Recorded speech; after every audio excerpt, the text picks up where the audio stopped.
ബ്രഹ്മാവ് മായാസമുദ്രത്തിൽ നീന്തി വശം കെട്ട കഥ ഭാഗവതത്തിൽ വിവരിച്ചിട്ടുണ്ട്.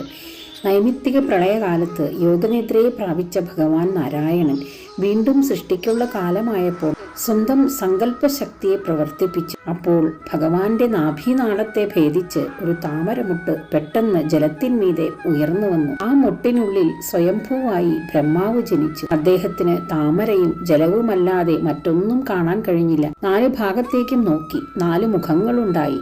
എങ്കിലും താൻ ആരെന്നോ ഈ താമര ഏതെന്നോ അതെവിടെ നിന്നുണ്ടായി എന്നോ അറിയാൻ കഴിഞ്ഞില്ല. ഇതിന്റെ താഴെയായിട്ട് ഇതിനും ആശ്രയമായി എന്തെങ്കിലും ഒരു വസ്തു ഉണ്ടായിരിക്കണം. ആ അധിഷ്ഠാന വസ്തുവിനെ കണ്ടെത്താനായി ബ്രഹ്മാവ് താമരത്തണ്ടിലെ നാളത്തിൽ കൂടി ജലാന്തർഭാഗത്തേക്ക് പോയി.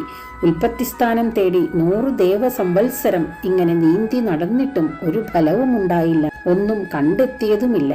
പുറമേയുള്ള അന്വേഷണം നിഷ്ഫലമെന്ന് തീർച്ചപ്പെട്ടപ്പോൾ മനസ്സിനെ ഏകാഗ്രമാക്കി ശ്വാസവേഗങ്ങളെ ക്രമത്തിലാക്കി സമാധി യോഗത്തെ അനുഷ്ഠിച്ചു. 100 സംവത്സരം നീണ്ടുനിന്ന ഈ സമാധി യോഗത്താൽ പുറത്തെങ്ങും കഴിയാത്ത ഒരു സത്യവസ്തു ഹൃദയമധ്യത്തിൽ പ്രകാശിക്കുന്നതായി ബ്രഹ്മാവിനെ കാണാൻ കഴിഞ്ഞു.